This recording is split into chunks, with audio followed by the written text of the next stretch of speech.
Our last lecture focused on the New Deal's central legislation, enacted from 1933 through 1935, and President Roosevelt's triumphal re-election in 1936. This, the fourth lecture in our Roosevelt and Reagan series, will discuss, first, the political and constitutional controversies over New Deal policies, second, a major economic disagreement within the Roosevelt administration, and third, some of the administration's attacks on big business and men of wealth. As we saw in a previous lecture, the cabinet members and other high-level people Roosevelt appointed in 1933 had included some relatively conservative figures along with left-of-center progressives. Now, in the middle years of the New Deal, two of the more conservative people, Treasury Secretary Wooden and Budget Director Lewis Douglas, had fallen away. However, the new Treasury Secretary, Henry Morgenthau, remained something of a force for fiscal conservatism.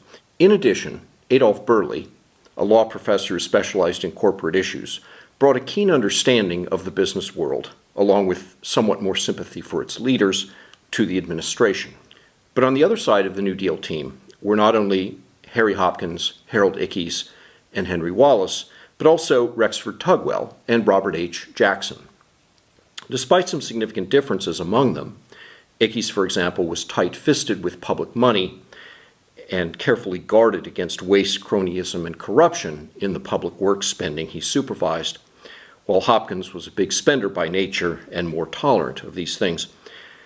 The members of the administration's very sizable left wing shared an aggressive orientation toward American society, wanting really to redefine, not just improve, much of it.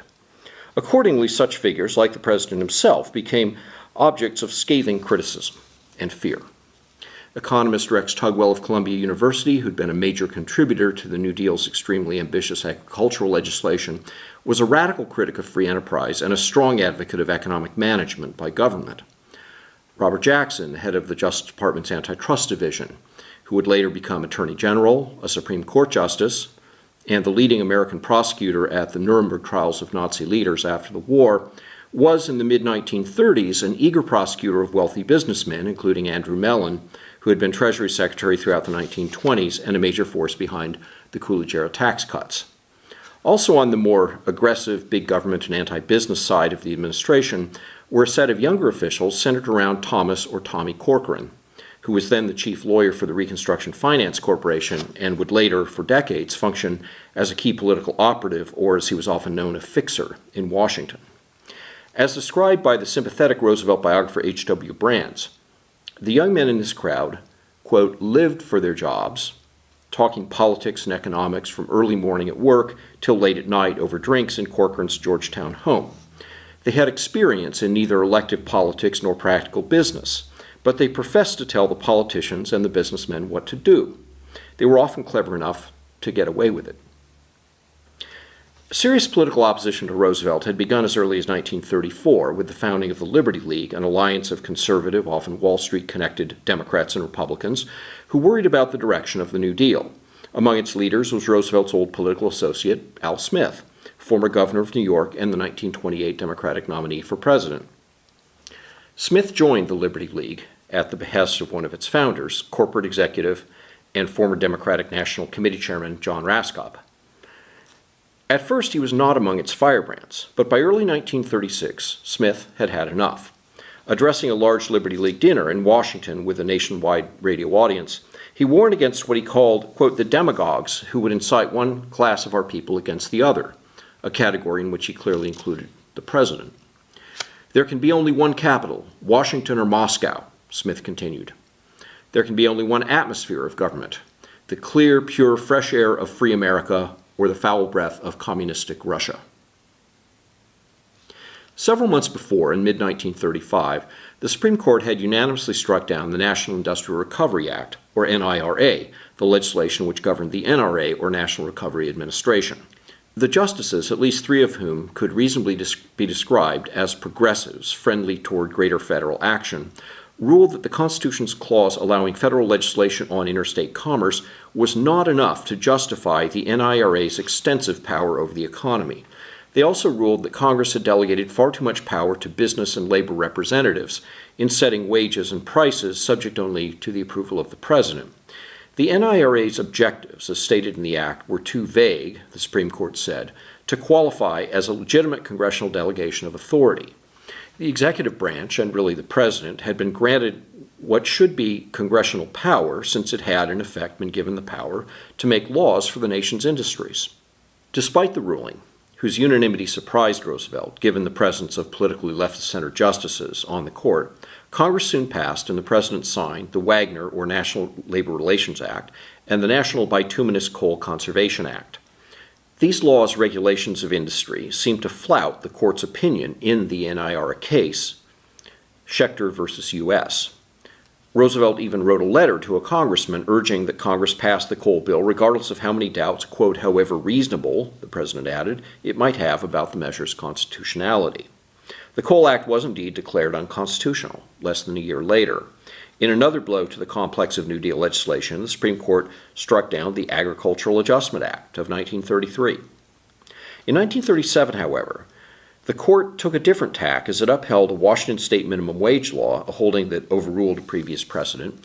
It also upheld the National Labor Relations Act and the Social Security Act. Social Security was upheld in two separate cases in which the plaintiffs challenged the taxes enacted in the law. It is hard to say whether Roosevelt's threat to pack the Supreme Court with new justices, as he proposed unsuccessfully to Congress after his re-election in 1936, which we will discuss in our next lecture, was a factor in the justices' apparent reversal of orientation toward much of the New Deal's legislation. Roosevelt's economic philosophy contrasted sharply with the free market and hard money philosophies that were dominant until the Depression. Like most of his advisors and officials, he believed the economy should be greatly influenced and, where necessary, controlled by government. This was to be accomplished partly through regulation, partly through pressures on business and labor to cooperate among themselves and with each other in setting wages and prices, and in part through fiscal policy, especially more spending and more debt. There are two things Roosevelt's economic policy clearly deserves credit for. One, the relief of suffering among the unemployed, people who lost their homes or were about to, and farmers driven off their land by foreclosures or the Dust Bowl. And two, adding more money to the economy. But the New Deal, as conducted by FDR, also spawned much uncertainty and fear, in addition to resentment and political opposition among the business class, the people whose cooperation was so necessary in actually reviving the economy, as distinct from the relatively easy parts of the New Deal, which were providing assistance to the needy and telling the economy and the businesses that drove it what they must do. Roosevelt had never been a businessman himself, nor did he come from a family that was more than tangentially a part of the business world or the modern economy. It was a family characterized more by inherited wealth than by business activity. In addition, there is little evidence that the president admired either men of wealth or even self-made men or corporate executives. On the whole, he took a somewhat cynical perspective on them. Only later, with America's impending entry into World War II, did FDR adopt a much broader, more appreciative view. In response to the political threat, which we noted in the last lecture, from Senator Huey Long and his large impassioned Share Our Wealth movement, Roosevelt had in June of 1935 proposed to Congress a highly progressive income tax on the grounds that the passing down of large fortunes from one generation to the next was, quote, not consistent with the ideals and sentiments of the American people, end quote.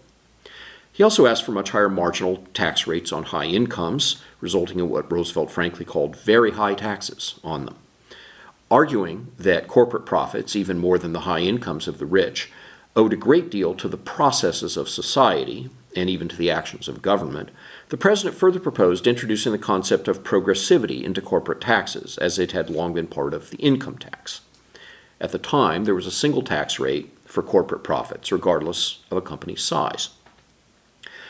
Roosevelt urged that it be increased by 1/4 for the largest corporations and correspondingly reduced for small ones.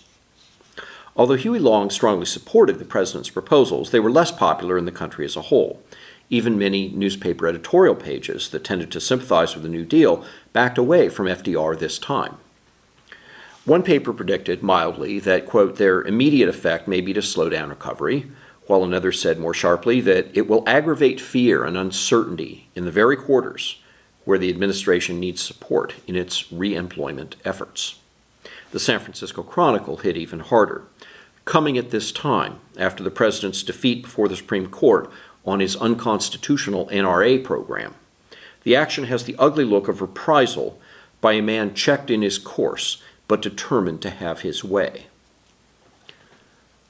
Roy Howard, chairman of the pro-Roosevelt Scripps-Howard newspaper chain, admonished FDR in 1935, "Throughout the country, many businessmen who once gave you sincere support are now not merely hostile, they are frightened." Furthermore, Roosevelt's tax plan had raised suspicions among businessmen that it aimed at, in Howard's words, revenge rather than revenue. He added, "There can be no real recovery until the fears of business have been allayed through the granting of a breathing spell to industry and a recess from further experimentation." Roosevelt responded rather deferentially, telling Howard that the New Deal's basic program, as he put it, had reached what he called substantial completion, and that there was now indeed a breathing spell. In apparent response to this, the stock market soared. 2 years later, however, in the second half of 1937, there was a serious recession. One interpretation of the so-called depression within the depression is that it was caused largely by Roosevelt's following the advice of fiscal conservatives in his administration that he should now cut federal spending.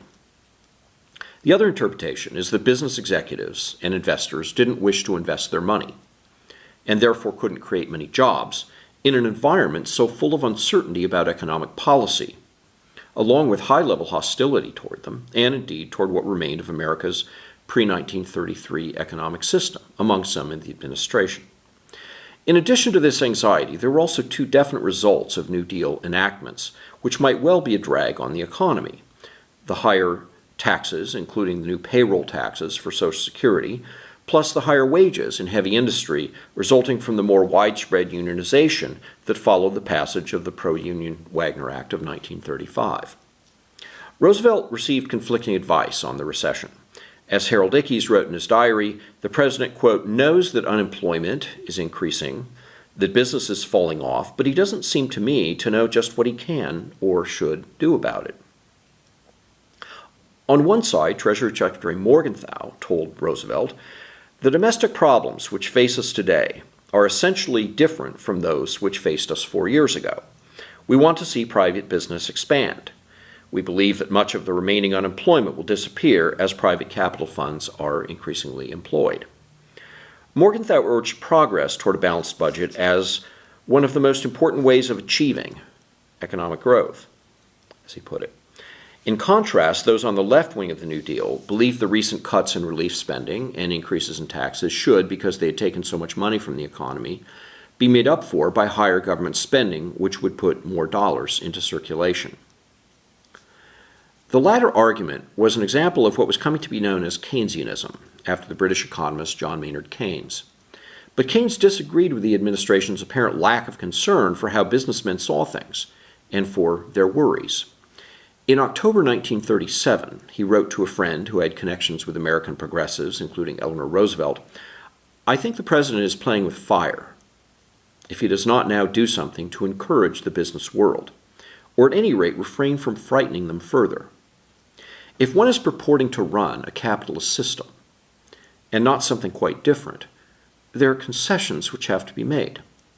The worst of all conceivable systems is a capitalist one kept on purpose by authority in a state of panic and lack of confidence." The observation was passed along to Mrs. Roosevelt, and according to one mostly sympathetic FDR biographer, the president probably did receive it, but in any case disregarded it. In early 1938, Keynes followed up on his indirect warning of the previous fall with an 8-page letter addressed to Roosevelt. There was an error of optimism, Keynes wrote, in the New Dealers' belief that they had laid the groundwork for a lasting recovery. Although he gave the advice we would expect of a Keynesian in an economic downturn, more spending on public works and other government-run projects to increase the circulation of money, he emphasized that Roosevelt should improve the atmosphere for business and the financial sector by making peace with them in his rhetoric. "You could do anything you like with them," Keynes said, "if you would treat them, even the big ones, not as wolves and tigers, but as domestic animals by nature, even though they have been badly brought up and not trained as you would wish. If you work them into the surly, obstinate, terrified mood, the nation's burdens will not get carried to market, and in the end, public opinion will veer their way. After the president wrote back with a response suggesting he was not taking Keynes's points seriously, the economist repeated his concern. "You are treading a very dangerous middle path," he told Roosevelt, adding, "Your present policies seem to presume that you possess more power than you actually have." Keynes advised the president that the key to recovery lay in consumption and therefore consumer spending. This could be accomplished by initially more government spending, which meant larger deficits. More money in the hands of the wealthy and business wouldn't do it. It must go to the poor and the middle class, since because of their circumstances they would have little choice but to spend rather than sit on it. Roosevelt had previously been sympathetic to budget cutting, but he also wished to spend more, and recognized, too, that this was more popular politically. In a major recent work titled The Forgotten Man, that judges most of the New Deal negatively, financial journalist and later Coolidge biographer Amity Shlys stresses the intensity of the attacks on the wealthy, both in speeches by Roosevelt and from certain of his key officials. Practically no business group in the country, Adolph Burley noted at the time, has escaped investigation or other attack in the last 5 years. Regardless of what they may have deserved, he added, the result has been shattered morale. Although Roosevelt did not tend to attack businessmen as a whole, concentrating rather on a few whom he painted as selfish malefactors, he also felt a more general resentment over business's failure to invest in the economy. He even claimed to Treasury Secretary Morgenthau, who didn't believe him, that a knowledgeable person had informed him that business leaders were deliberately sabotaging the economy in order to make the president back away from his reforms. In December 1937, meanwhile, the Labor Department reported that nearly 2 million Americans had become unemployed in the last 3 months. Things were now bad enough that even Morgenthau urged more welfare spending. The administration's demagoguery grew louder. Jackson charged that the deep recession was caused by striking capitalists who deliberately refused to expand or to hire. Ickes blamed what he called, quote, the 60 families who have brought the rest of the businessmen of the United States under the terror of their domination, even raising the specter of what he called big business fascism. Roosevelt now ordered what he called plenty strong antitrust lawsuits against some of the nation's major capitalists. There is, of course, more to be said about the economics, politics, and policy of the New Deal. Stay tuned, and thanks for listening.